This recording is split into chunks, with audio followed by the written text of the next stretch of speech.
Assalamualaikum warahmatullahi wabarakatuh. Alhamdulillahirabbil alamin. Pemirsa, berjumpa lagi dengan saya di channel yang insya Allah ini channel untuk syiar agama Allah subhanahu wa ta'ala. Maka jangan lupa mohon dukungannya dengan cara like, subscribe, dan share seluas-luasnya.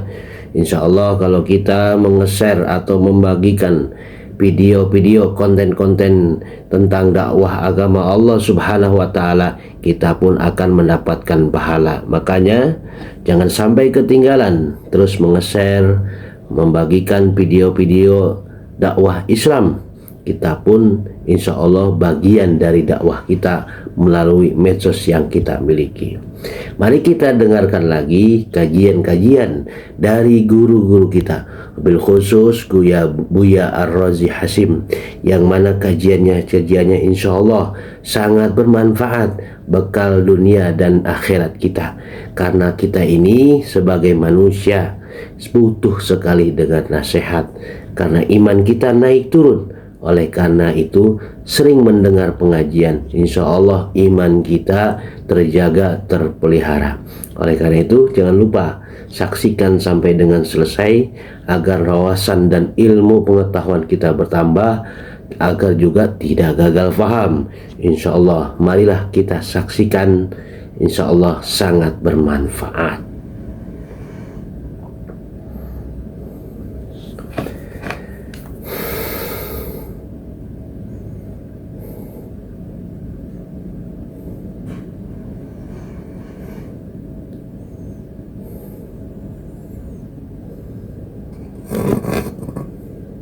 Dalam hadis Imam Bukhari dikatakan, apabila seseorang hamba sholat di masjid, lalu dia tetap fi musalla, dia tetap duduk di tempat dia sholat, ini kan tempat kita sholat semua, maka malaikat rahmat mengatakan, Allah marham, ya Allah rahmati orang yang duduk ini.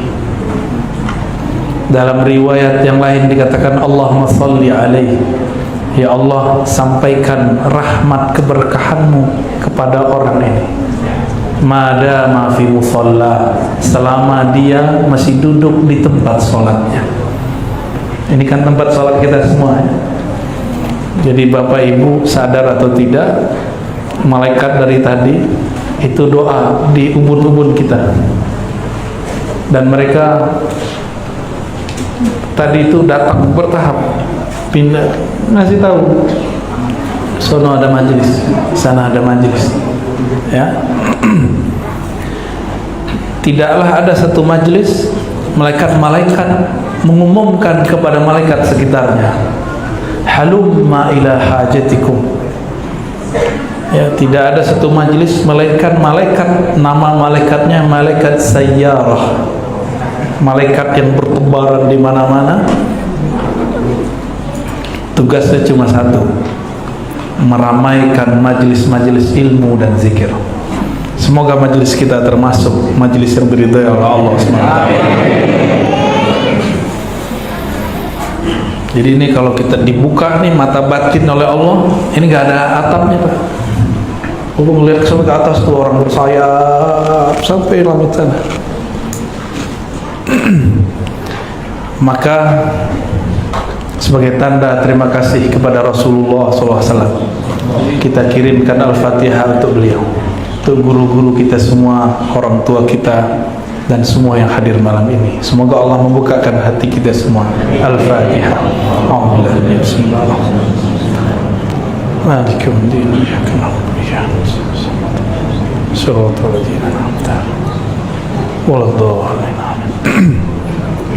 Kembali kepada doa malaikat tadi.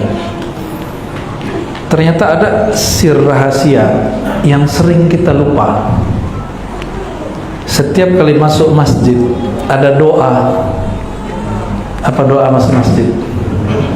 Allahumma ftahli abwaab rahmatik. Tapi di hadis lain cukup sholawat. Saya bertanya-tanya, kok di hadis ini sholawat, di hadis ini doa? Ya Allah bukakan bagiku pintu-pintu rahmat, bukan satu pintu. Abwaab itu plural, jamak daripada bab satu pintu. Kalau abwab, banyak pintu. Ya Allah, bukakan bagiku pintu-pintu rahmat. Pintu rahmat itu tidak hanya kiri kanan, itu dari atas, macam-macam. Tapi di hadis lain, masuk masjid cukup baca sholawat. Saya lama mentafakuri hadis ini. Ternyata pintu rahmat itu adalah Rasulullah SAW. Ya. Jadi kalau kita sholawat, Allahumma sholli ala Sayyidina Muhammad, rahmatnya turun 10 kali. Kalau kita doa, Allahumma ftah li abwaaba rahmatik, dibuka juga, tapi belum tentu 10. Ya. Oleh karena itu ulama kita menggabungkan doa masuk masjid. Jadi jangan lupa masuk masjid baca doa. Jangan selonong-selonong aja, ini tempat malaikat rahmat berkumpul. Tidak ada tempat ibadah yang menyembah Allah di dalamnya, melainkan malaikat rahmat berkumpul di dalamnya. Jadi kalau masuk, tenang dulu sebentar, kaki kanan dinaikkan. Ya, tadi begitu nggak? Main masuk-masuk aja. Ya, belajar ada tempat rahmat bercucuran. Rahmat bercucuran. Dan rasakan, kalau hati sudah terkoneksi, nikmat rasanya. Maka Bapak Ibu ini kalau zikiran sendiri 10 menit terasa lama, tapi kalau ngaji taklim 1 jam pun terasa sebentar. Kenapa? Karena taklim itu adalah buah-buah dari taman surga. Kalau zikir kadang-kadang belum matang buahnya, makanya kadang zikir pahit. Ya, karena dia ngobatin dulu. Zikir itu ngobatin. Az-zikru syifa'un. Zikir itu obat. Bagi orang yang sudah lama berzikir, zikir itu tidak hanya obat, bisa jadi silah, senjata. Jadi ulama itu nggak perlu bisa bersilat, cukup dia doa, selesai. Ulama orang kenal Allah. Ya. Tadi kita makan, teman-teman pada senang makan di suatu tempat. Kawan kita yang sudah niat mau bayar, tahu-tahu kaget sudah dibayarin.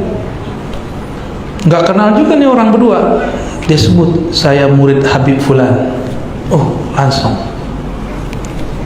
Jadi cukup dengan saya murid Habib Fulan, bertawassul sama zuriatnya, sudah senang. Apalagi tawassul dengan kakeknya, yaitu Rasulullah Sallallahu Alaihi Wasallam.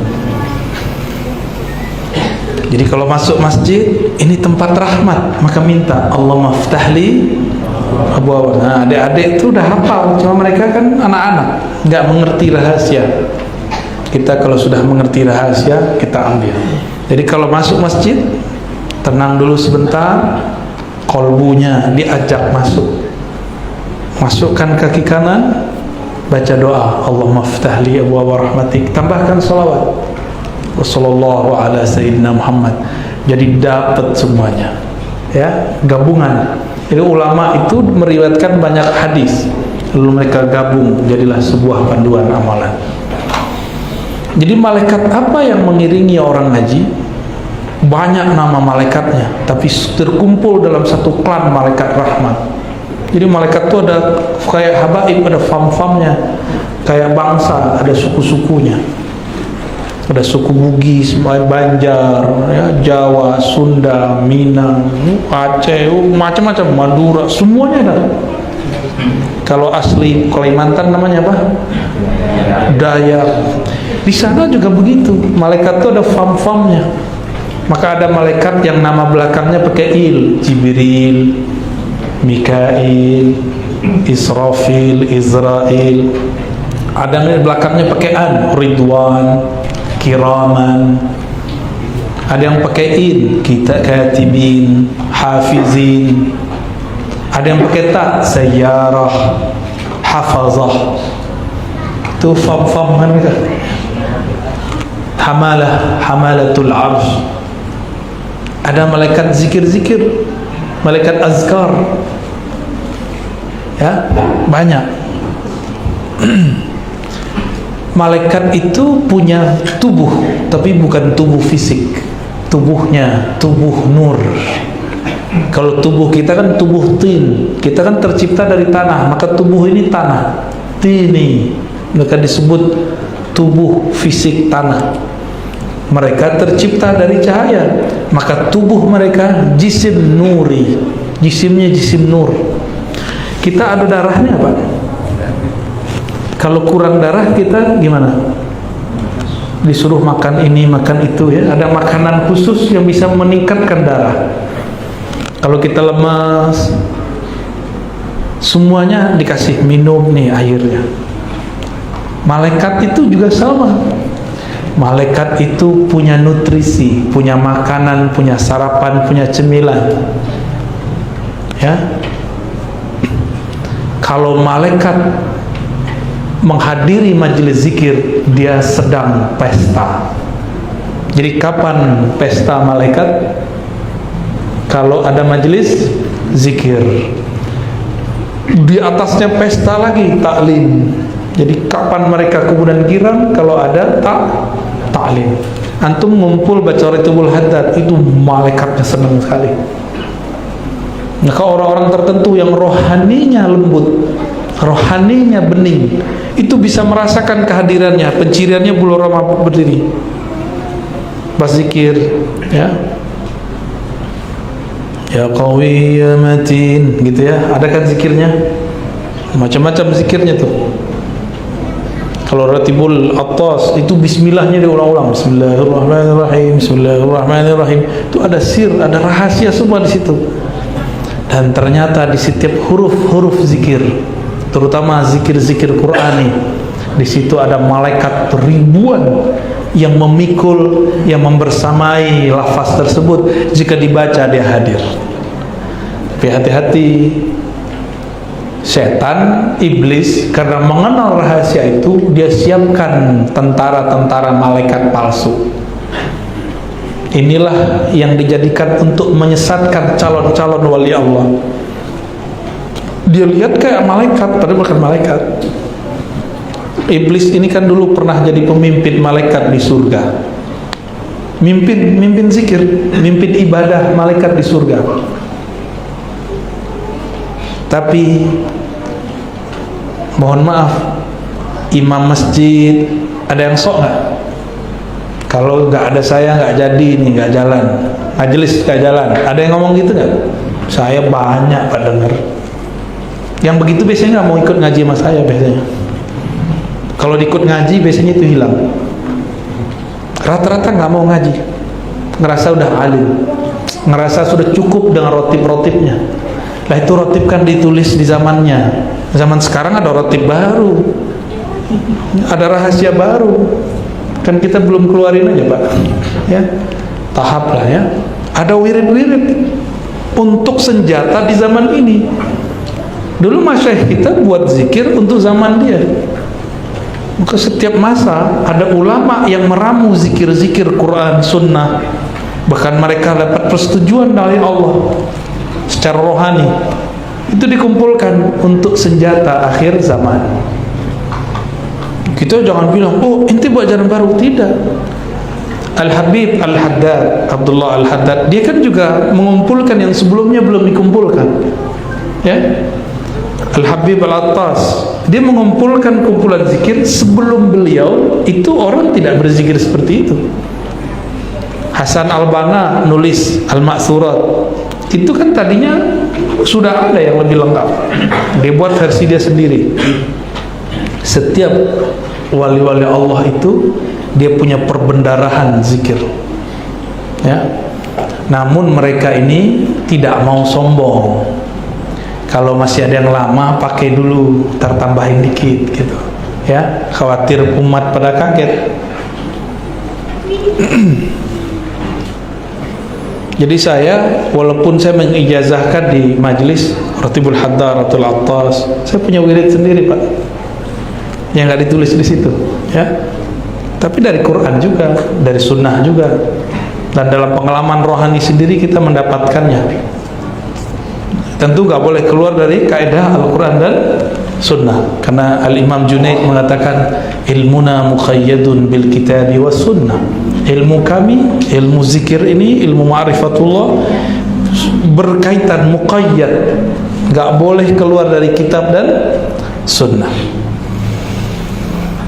Jadi malaikat-malaikat mereka kalau mau makan, mau minum, mau pesta, apa yang mereka lakukan? Mereka hadir di majelis zikir. Ya, berarti bapak ibu ini kalau rutin buat majelis, di sini sudah ada majelis rotib. Ya, udah rotib apa? Belum punya. Harus ada rotib sekali seminggu aja, malam Jumat atau pagi Jumat atau pagi subuh. Rotibul haddad atau rotibul attas. Rotibul attas jarang ya. Mau nggak ngamalin? Ya. Dia tuh bawa kertas kosong aneh jazain ya. Rotibul attas, amalin tuh, itu asrar basmalah ada di sana. Harus punya wirid. Kata Imam Abu Ali Ad-Daqqaq yang dinukil oleh Imam Al-Qushairi dalam Ar-Risalah Al-Qushairiyah, zikrullah itu adalah senjatanya murid, senjatanya salik. Itu murid. Kalau wali beda. Murid senjatanya apa? Zikrullah. Senjata kalau di zaman sekarang seperti pistol. Kita punya tujuan nih, nembaknya pakai apa? Pakai zikrullah. Punya musuh, numbanginnya pakai apa? Pakai zikrullah. Itu kalau murid. Kalau wali beda Pak. Wali nggak begitu dia mekanismenya. Kalau wali itu ada musuh, nggak mesti dilawan. Kalau bisa jadi kawan, nah itu wali itu. Kalau ada orang dendam, nggak balas mendendam, tapi justru kemudian diperbaiki kolbunya, itu wali itu orang. Ya, kalau murid masih emosi, ya, singgung dikit, colek dikit, nggak tahu dia saya ini pemegang rotibul haddad, rotibul attas. Itu kenapa? Emang situ udah jadi sakti pakai rotib. Ayo coba sini, ya, colek dulu sini, tumbang paling. Ya. Jangan kita merasa hebat dengan wirid-wirid kita, biasa aja. Yang bisa bikin kita zikir siapa? Kita doa, Allahumma a'inni ala zikrik. Ya Allah, bantu aku berzikir. Benar. Jadi yang bantu kita zikir siapa? Kalau Allah nggak bantu, antum nggak bisa loh nyebut nama Allah. Itu nama Allah lebih berat daripada langit dan bumi. Diturunkan kepada gunung, gunungnya hancur, bergetar dia, khasyi'an mutasaddi'an. Tapi manusia punya chip, punya rahasia di dalam dirinya, namanya kolbu. Kolbu ini mampu menampung zikrullah. Maka kolbu itu disebut kolb karena dia elastis, gak kaku. Orang-orang kaku tidak akan bisa menampung rahasia-rahasia Allah. Jadi gak boleh kaku ya. Gak ada namanya manhaj kaku, gak ada. Manhaj kita, manhaj qalbiyah, ruhiyah.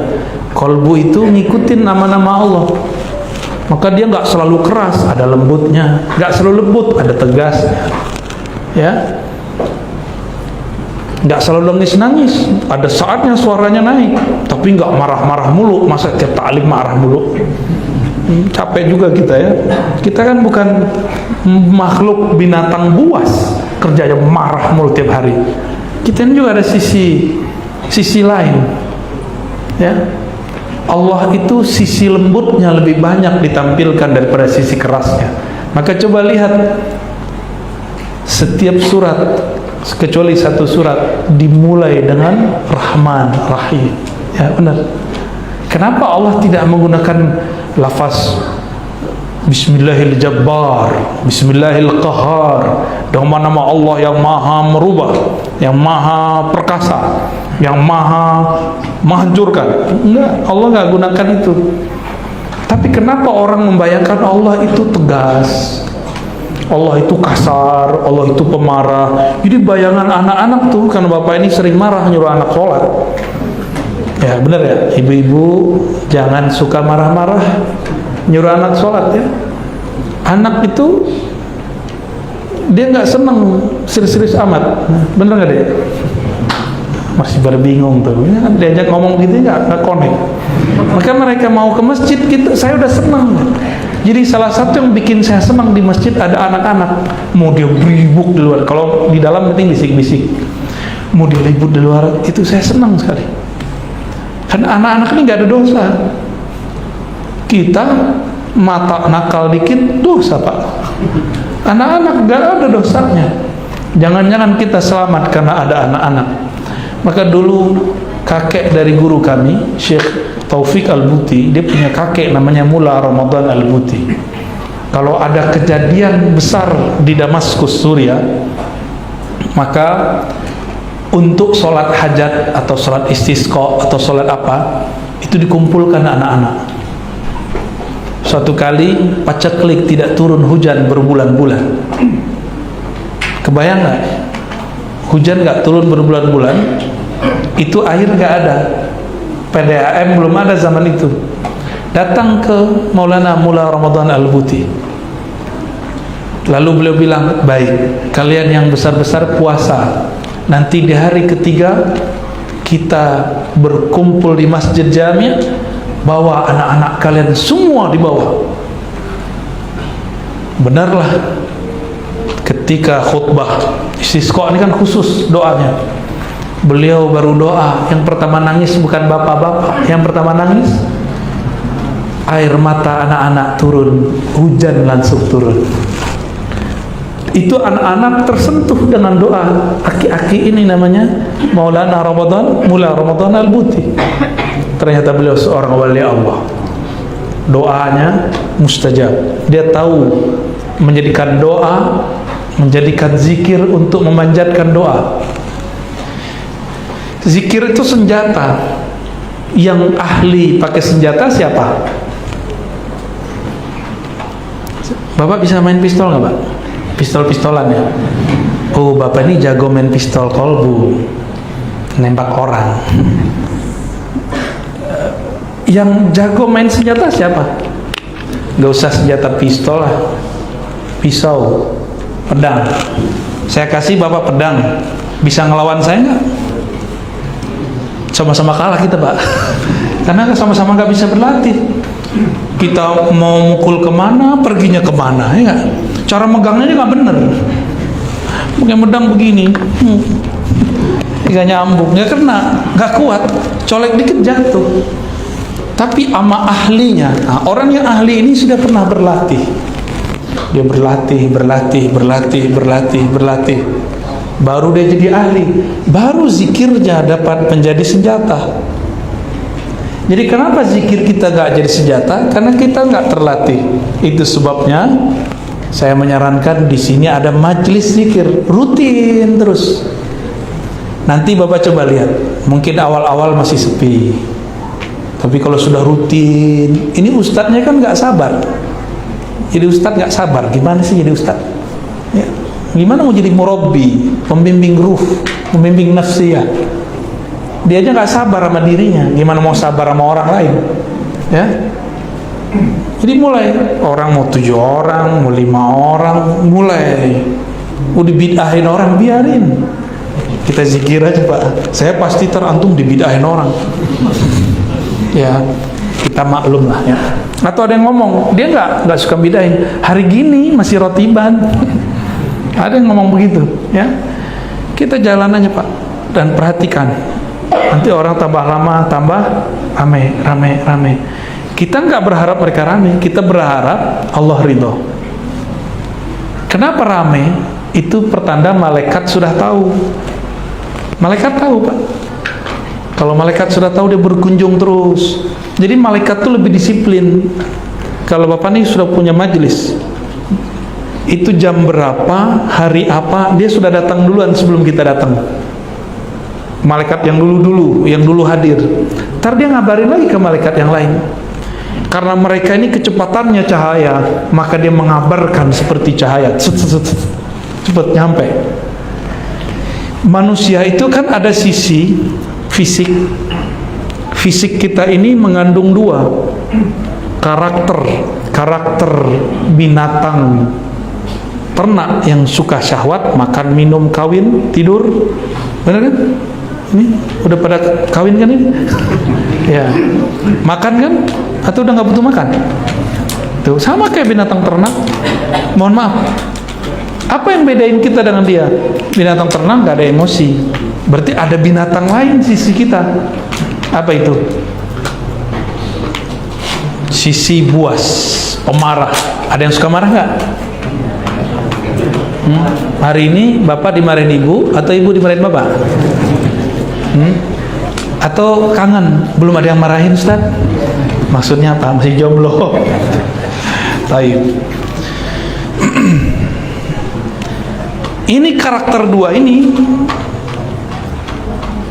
kalau ada rumah makan rame tuh, itu berarti karakternya kita sedang merawat karakter hewan ternak.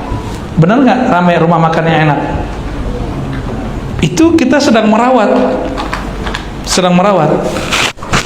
Kalau binatang buas tuh cari lawan tuh. Ada sisi lain kita, karakter malaikat. Jadi dalam diri kita ada nur yang ada dalam diri ini satu jenis dengan malaikat. Dia kenyangnya bukan dengan makan, dia bahagianya bukan dengan mainan. Dia senang bahagia kalau ada zikir, majelis ta'lim.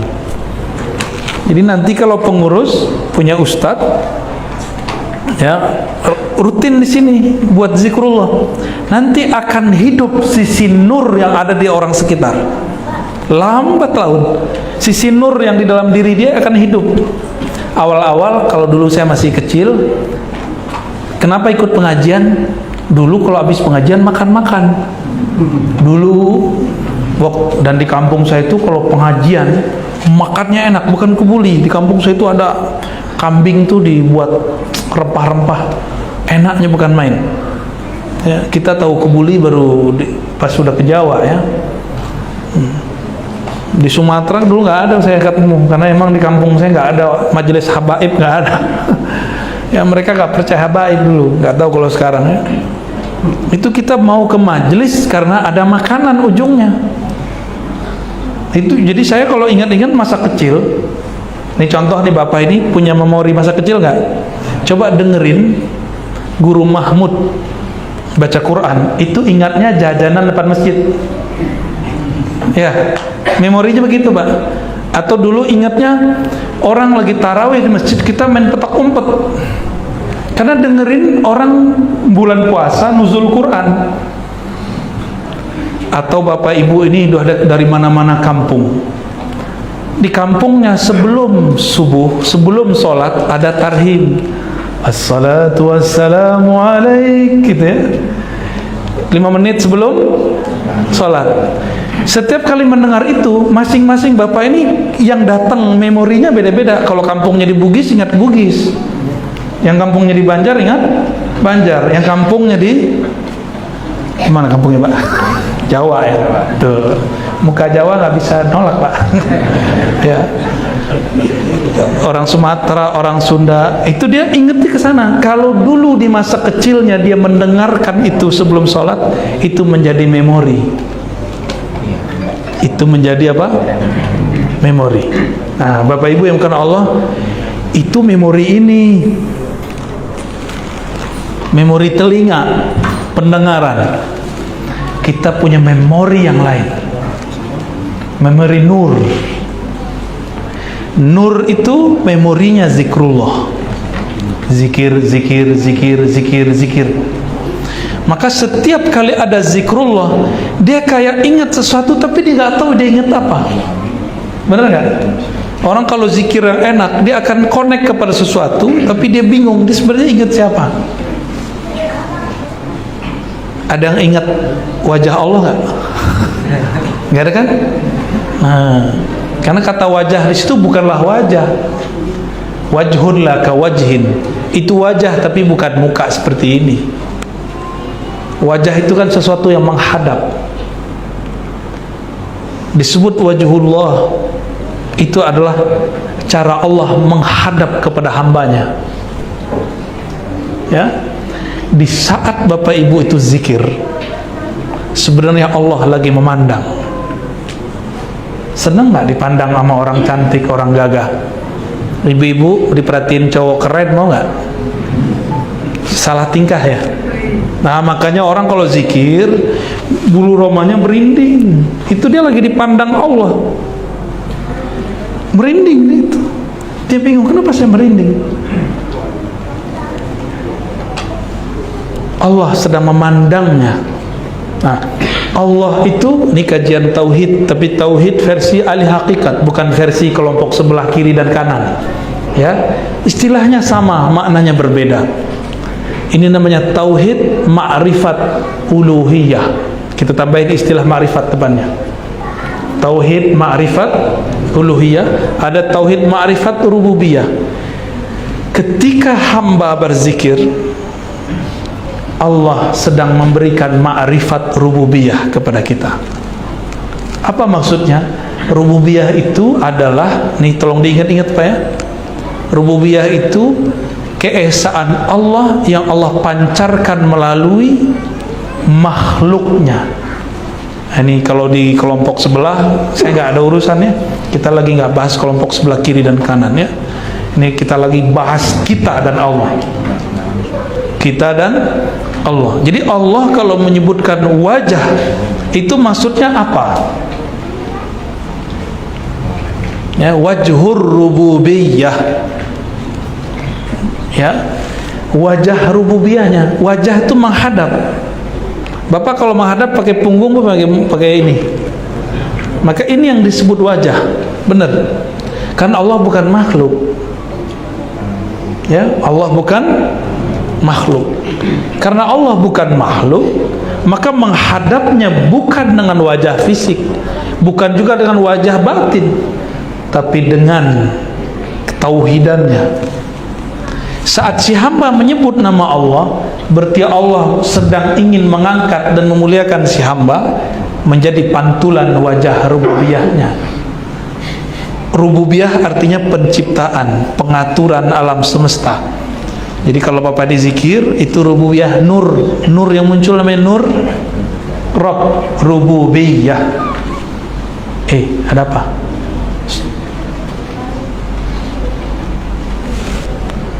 Wajhur rububiyah, ada rasa yang muncul kalau orang berzikir dengan itu.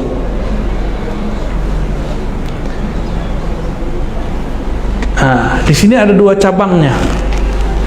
Allah itu sering menyebut dirinya Rahman dan Rahim. Ini disebut dengan Jamal. Allah Maha Indah. Allah Maha Indah. Oke. Kalau rasa ini yang muncul, Bapak nangis. Pernah nangis nggak lagi zikir? Atau tenang? Kalau zikir terasa tenang, adem, itu namanya dapat keindahan dari Allah. Senang nggak dibawa ke tempat yang indah-indah? Senang. Dengerin suara merdu, suka nggak? Suka ya? Itu secara fisik, apalagi secara ruhani.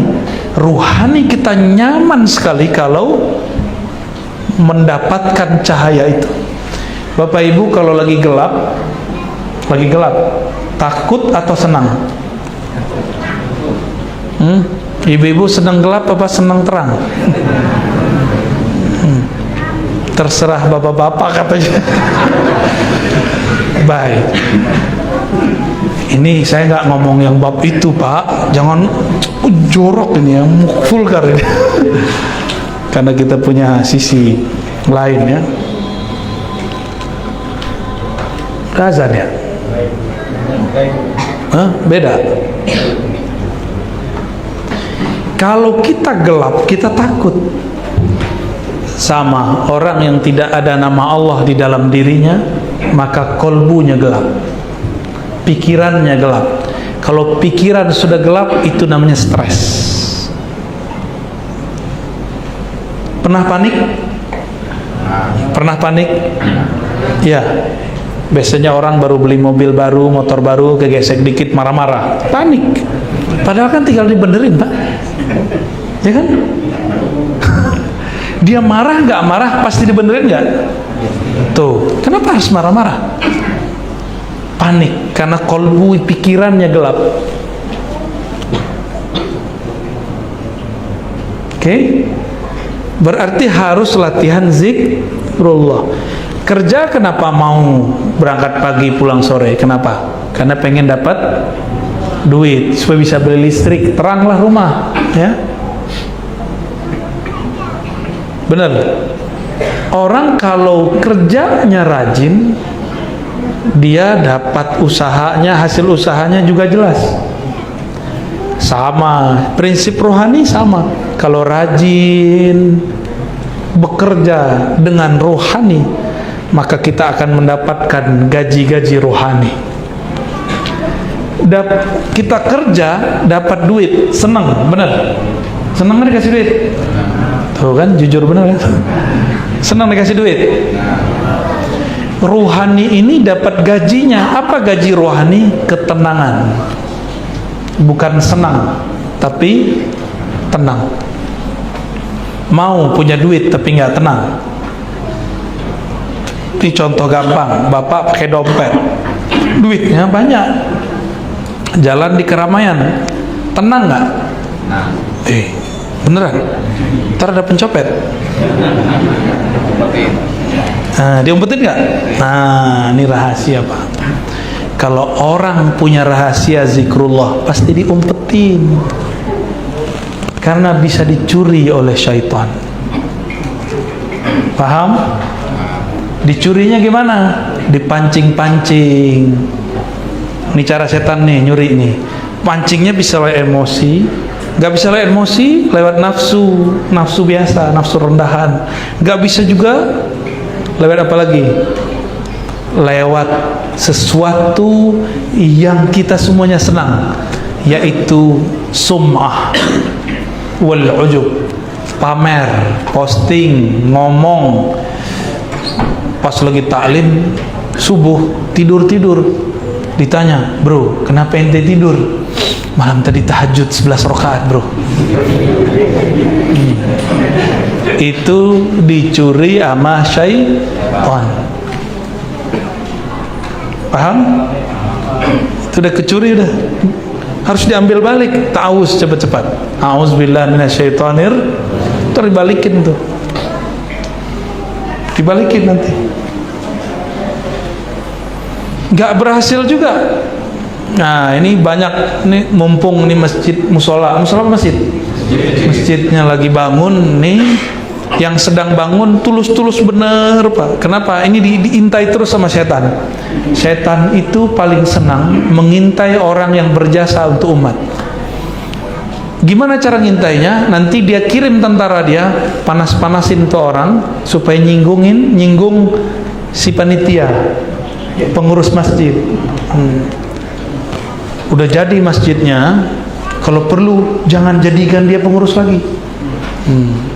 Udah nggak jadi pengurus, setan bilang, bro, itu kamu dibuang sama mereka. Padahal kalau nggak ada kamu, masjid nih nggak jadi. Nah, itu jelas kedengeran sama saya, Pak. Kedengeran setan yang ngomong. Serius.